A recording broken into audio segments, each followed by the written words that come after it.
Hello dear student, आप सभी का स्वागत है A B 97 classes YouTube channel पे।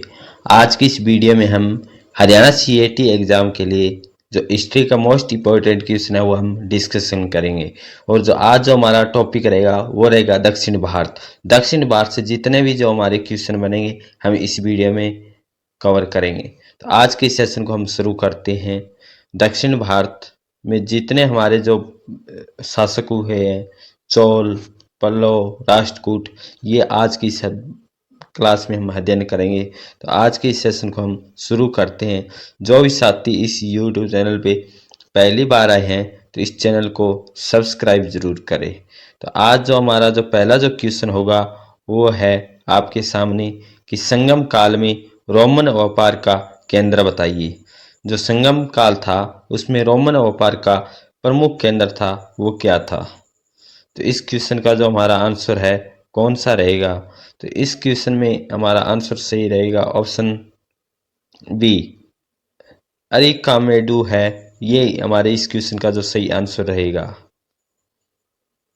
इसके बारे में हम अध्ययन करते हैं विस्तार से कि जो अरिकामेडू एक प्रसिद्ध व्यापारिक केंद्र था जहां देश के विभिन्न भागों में व्यापारिक वस्तुएं इकट्ठी की जाती थी, फिर यहाँ से रोम को भेजी जाती थी। जो अरिकामेडू है एक प्रसिद्ध व्यापारिक केंद्र था। देश के विभिन्न भागों में व्यापारिक वस्तुएं एकत्रित की जाती थी और फिर यहाँ से क्या है रोम को भेजी जाती थी। अरिकामेडू पांडिचेरी की खुदाई से रोमन द्वीप के टुकड़े, कांच के कटोरे, रत्न, मनके तथा बर्तन प्राप्त किए जाते थे। अतः स्पष्ट है कि संगम काल में जो अरिकामेडू है रोमन व्यापार के मुख्य केंद्रों में से एक था। बढ़ते नेक्स्ट क्वेश्चन हमारा है कि गंगा को उत्तर से दक्षिण ले जाने वाले चोल राजा कौन था। इंपॉर्टेंट क्वेश्चन हमारा कि गंगा को उत्तर से, गंगा को कौन सी साइड है, उत्तर से दक्षिण में चोल राजा कौन था ले जाने वाला। जो उत्तर साइड से लेके दक्षिण में जो गंगा नदी को लेके गया था उस चोल राजा का हमें नाम बताना है। तो यहाँ से हमारा पहला ही क्वेश्चन ये बन रहा है कि गंगा को उत्तर से दक्षिण ले जाने वाला कौन सा वंश था। तो वो था चोल। इसमें पूछा गया हमें कि कौन सा राजा था। राजा की बात करें तो इसमें हमारा ऑप्शन सी सही रहेगा, राजेंद्र चोल। राजेंद्र चोल के द्वारा गंगा नदी को जो क्या है उत्तर से दक्षिण ले जाने वाला चोल वंश का जो शासक है कौन है, राजेंद्र चोल। इसके बारे में हम अध्ययन करते हैं विस्तार से कि और हमारे क्या क्वेश्चन है। नेक्स्ट क्वेश्चन हमारा है क्वेश्चन नंबर 3 कि चोल राजा राजेंद्र ने निम्नलिखित में से कौन सी पदवी है वो धारण नहीं की थी। कौन सी उपाधि वो राजेंद्र चोल के द्वारा है वो नहीं धारण की गई थी। राजेंद्र चोल जो गंगा को उत्तर से दक्षिण में ले जाने वाले राजा थे। तो इसमें ये बताया जा रहा है कि कौन सी जो उपाधि है वो धारण नहीं की गई चोल राजेंद्र के द्वारा। इस क्वेश्चन में हमारा आंसर सही रहेगा ऑप्शन ए, त्याग समुद्र है। ये किसके द्वारा है, राजेंद्र चोल के द्वारा पदवी है जो उपाधि है वो धारण नहीं की गई थी। और कौन कौन सी राजेंद्र चोल के द्वारा है जो उपाधि है वो धारण की गई थी, वो गंग कोंड, मुंडी कोंडा और पंडित चोल है। ये उपाधियां राजेंद्र चोल को मिली हुई थी। त्याग समुद्र की उपाधि विक्रम चोल ने धारण की थी। यहाँ से हमारा क्या क्वेश्चन बना था, जो पिछले क्वेश्चन का वो हमारा सही आंसर था, ये था विक्रम चोल ने धारण की थी। शेष सभी उपाधियां राजेंद्र प्रथम ने अपनी विजय के विभिन्न अवसरों पर धारण की थी। अधिकांश चोलकालीन मंदिर किस देवी देवता को समर्पित थे। कि जो इनके चोलकालीन मंदिर थे ये किस देवता को प्रति है वो समर्पित थे। तो इस क्वेश्चन का जो हमारा आंसर सही रहेगा ऑप्शन बी, जो चोल थे वो शिव के प्रति ज़्यादा उदार थे। अधिकांश चोलकालीन मंदिर शिव को समर्पित थे और राज प्रथम द्वारा निर्मित तंजावुर या बृहदीश्वर मंदिर भगवान शिव को समर्पित था। तो क्वेश्चन हमारा क्या है कि किसके द्वारा निर्मित है, राज प्रथम के द्वारा। कौन सा है, बृहदीश्वर मंदिर या तंजौर या तंजावुर का जो भगवान शिव का जो मंदिर है उसको समर्पित है। क्वेश्चन नंबर 5 है, चोल अभिलेखों में उल्लेखित भूमि की विभिन्न कोटियों के अनुसार खालिस्तान के जैन संस्थान को दान में दी गई भूमि कहलाई जाती थी।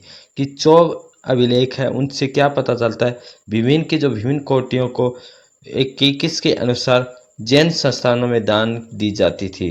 तो इसमें बताया जा रहा है कौन सा एक उल्लेखित है जो अभिलेख, उसमें इनके बारे में, चोल के बारे में बताया गया है। तो इस क्वेश्चन में जो हमारा आंसर सही रहेगा ऑप्शन डी। कौन सा है? पलीचंदम। पलीचंदम एक ऐसा अभिलेख है जिसमें क्या बताया है कि विभिन्न कोटियों के अनुसार जो पलीचंदन है वो दर्शाया रहा है कि जैन संस्थानों को दान में दी गई भूमि कहा जाता था।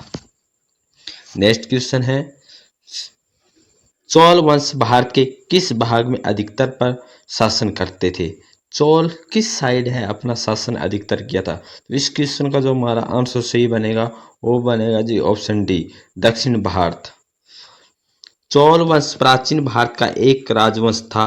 दक्षिण भारत में और पास के अन्य देशों में तमिल शासकों ने 9वीं शताब्दी से 13वीं शताब्दी के बीच एक अत्यंत शक्तिशाली हिंदू साम्राज्य का निर्माण किया था। इंपॉर्टेंट क्वेश्चन है हमारा। नेक्स्ट 7वां नंबर क्वेश्चन है, निम्नलिखित में से किस चोल राजा ने लंका सिंहल को पहले जीता था? कि किस चोल राजा ने सबसे पहले लंका को पहले जीता था? किस भाग को जीता था, किसके द्वारा? तो जीता गया था पहले लंका को, वो जीता गया था, हमारा आंसर है राज प्रथम। ऑप्शन बी इस क्वेश्चन का हमारा आंसर सही रहेगा। नेक्स्ट क्वेश्चन, किस चोल शासक ने श्रीलंका के उत्तरी भाग को जीतकर किस चोल शासक ने श्रीलंका के उत्तरी भाग को जीतकर अपने साम्राज्य के एक प्रांत बनाया था? किसके द्वारा बनाया गया था? तो ऑप्शन सी हमारा सही है, राज के द्वारा। उत्तर मेरूर शिलालेखों में उत्तर मेरूर शिलालेख में किसके प्रशासन से संबंधित जानकारी मिलती है? एक ऐसा अभिलेख है, कौन सा अभिलेख शिलालेख है? वो है उत्तर मेरूर शिलालेख। उसमें किस संबंध से संबंधित जानकारी हमें मिलती है? तो चोल से संबंधित क्या है, जो उत्तर मेरूर शिलालेख है उसमें जानकारी मिलती है। किस चोल शासक ने राजधानी गंगईकोंडा चोलपुरम का निर्माण किया था? तो इस क्वेश्चन का जो हमारा आंसर रहेगा राजेंद्र प्रथम के द्वारा। क्वेश्चन नंबर 11 हमारा है कि चोल राजाओं का शासन था।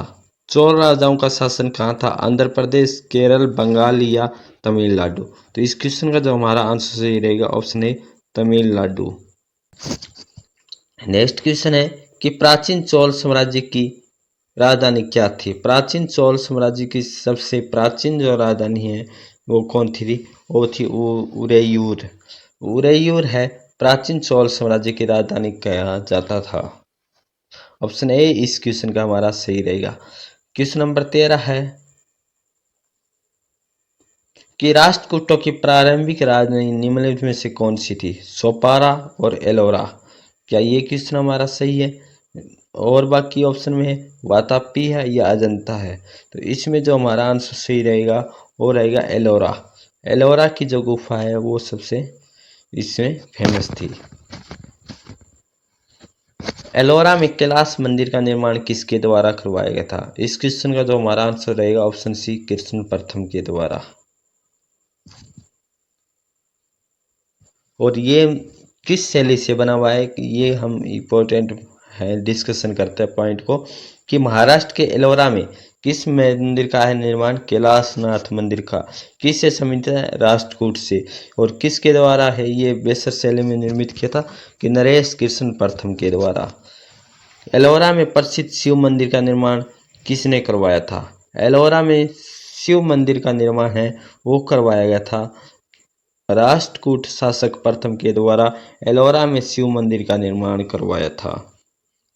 नेक्स्ट क्वेश्चन है कि एलोरा में गुफाएं और शैलकृत मंदिर है, कौन कौन से? हिंदू, बौद्ध और जैन। हिंदू और बौद्ध, हिंदू और जैन, बौद्ध और जैन। तो इस क्वेश्चन का जो हमारा आंसर सही रहेगा वो रहेगा जी ऑप्शन डी, हिंदू, बौद्ध और जैन। निम्नलिखित में से कौन सी पुस्तक राष्ट्रकूट के राजा अमोघवर्ष ने लिखी थी? अमोघवर्ष ने लिखी थी। तो इस क्वेश्चन का जो हमारा आंसर सही रहेगा ऑप्शन डी, कवि राजमार्ग। कवि राजमार्ग ने राष्ट्रकूट के राजा अमोघवर्ष ने जो पुस्तक लिखी थी। नेक्स्ट क्वेश्चन है, निम्नलिखित में से कौन सा शिलालेख निम्न में से कौन सा शिलालेख चालुक्य सम्राट पुलकेशिन द्वितीय से संबंधित था? कि ऐसा कौन सा शिलालेख है जो चालुक्य सम्राट और पुलकेशिन द्वितीय से संबंधित था? इस क्वेश्चन का जो हमारा आंसर सही रहेगा वो रहेगा option C, Aihole.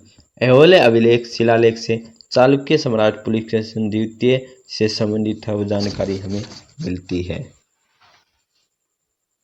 Question number 27 है, रवि कीर्ति जो एक जैन साधु थे जिन्होंने ऐहोल जो परिस्थिति की रचना की थी, किसका संरक्षण प्राप्त है? तो इस क्वेश्चन का जो हमारा आंसर सही रहेगा ऑप्शन सी, पुलकेशिन द्वितीय। पुलकेशिन द्वितीय का संबंध किससे है?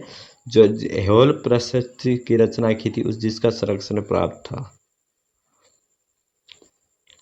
पश्चिमी चालुक्य वंश का प्रसिद्ध शासक कौन था? पश्चिमी चालुक्य वंश का जो सबसे प्रसिद्ध शासक था वो था पुलकेशिन द्वितीय।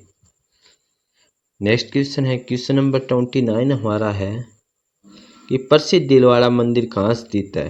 प्रसिद्ध दिलवाड़ा जो मंदिर है, इस क्वेश्चन का जो हमारा आंसर सही रहेगा ऑप्शन ए, राजस्थान में। राजस्थान में द्वितीय पांड्यन साम्राज्य के भूमि माप का उल्लेख किस में किया जाता था?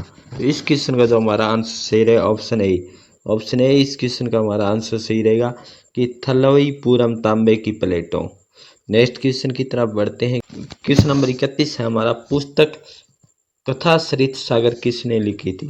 कथासरित सागर पुस्तक लिखी गई थी। तो इस क्वेश्चन का जो हमारा आंसर सही रहेगा ऑप्शन डी, सोमदेव के द्वारा। सोमदेव। नेक्स्ट क्वेश्चन है कि विक्रमादेव चरित के लेखक कौन थे? तो इस क्वेश्चन का जो हमारा आंसर सही रहेगा ऑप्शन है, विल्हन के द्वारा। बढ़ते हैं नेक्स्ट क्वेश्चन। नेक्स्ट क्वेश्चन है वो हमारा, आज जो दक्षिण भारत था वो क्वेश्चन हमारे कंप्लीट हुए हैं। बाकी क्वेश्चन जो हम नेक्स्ट वीडियो में करेंगे वो जो भी साथी इस यूट्यूब चैनल पे पहली बार आए तो इस चैनल को सब्सक्राइब जरूर करें। Thank you all of you. जय हिंद, जय भारत।